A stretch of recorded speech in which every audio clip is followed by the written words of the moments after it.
Viewer, अगर आपके bill में भी इस तरह का बार कोड बन के आया है और साथ लिखा हुआ है कि बिल की सब्सिडी को वेरीफाई कर लें, क्यूआर कोड को स्कैन कर लें, इसको किस तरह आपने स्कैन करना है और कैसे इसको वेरीफाई करना है, आज की वीडियो में मैं आपको मुकम्मल तरीका बताने वाला हूँ। एक तो आपके पास मोबाइल हो और आपके पास मोबाइल में scanner, QR code scanner application हो, उसके तरीके से आप इसको स्कैन कर सकते हैं और वेरीफाई कर सकते हैं। दूसरा आसान तरीका, सिंपल तरीका, अगर आपके पास कोई एप्लीकेशन वगैरह नहीं है, आप पीसी, कंप्यूटर या मोबाइल पे आसानी से कर सकते हैं। तो उसके लिए आपने सबसे पहले क्या करना है, यहाँ पे ये वेबसाइट खोल लेनी है bill.pitc। ये जो है ना पूरा लिंक आपने यहाँ से देख लेना है और ये आपने सर्च कर लेना है। इससे अपना जिस भी कंपनी का आपका बिल है, यहाँ से वो कंपनी आपने सेलेक्ट कर लेनी है। हमारी जो है वो फेस्को है, तो हमने यहाँ पे अपना जो है रेफरेंस नंबर लिखना है और रेफरेंस नंबर लिखने के बाद हमारे पास बिल आ जाएगा। बिल आ जाने के बाद ये क्यूआर कोड जो है इसको हमने स्कैन करना है। स्कैन करने का आसान तरीका ये है कि आपने इसका स्क्रीनशॉट ले लेना है। स्क्रीनशॉट लेने के लिए आपके पास कोई भी जो है वो स्क्रीनशॉट एप्लीकेशन हो या इसी तरह भी आप स्क्रीनशॉट ले सकते हैं।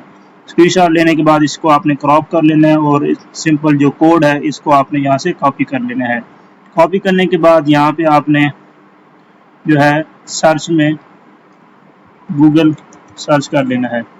गूगल सर्च करने के बाद इसे आपने ओपन कर लेना है। ओपन करने के बाद यहाँ पे सर्च बाय इमेज है, इस पे आना है और यहाँ पे वही स्क्रीनशॉट जो आपने कॉपी किया है यहाँ पे आपने पेस्ट कर देना है।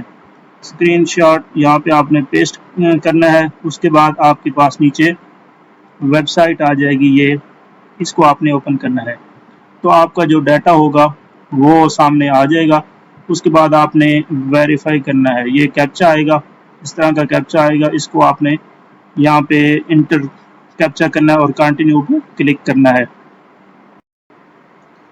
कैप्चा लिखने के बाद आपके पास ये अपनी डिटेल आ जाएगी। आपने डिटेल चेक कर लेनी है, अपना CNIC और यहाँ पे मोबाइल नंबर नीचे लिखा हुआ है, ये आपने अगर करेक्ट है तो ठीक है, अगर अदरवाइज़ ये मोबाइल नंबर आप चेंज कर सकते हैं। यहाँ से मोबाइल नंबर चेंज करेंगे और सेंड OTP पे आपने नीचे क्लिक करना है तो आपको OTP मौसूल हो जाएगा। हम यहाँ पे क्लिक जो है इंटर कर लेते हैं अपना मोबाइल नंबर और सेंड OTP पे क्लिक करेंगे, हमें OTP मौसूल होगा, वो हम यहाँ पे लिख के वेरीफाई कर लेते हैं। हमने अपना नंबर इंटर किया और सेंड OTP किया तो हमें ये OTP मौसूल हो गया है। हमने यहाँ पे एंटर कर दिया और वेरीफाई एंड कंप्लीट रजिस्ट्रेशन पे क्लिक करेंगे।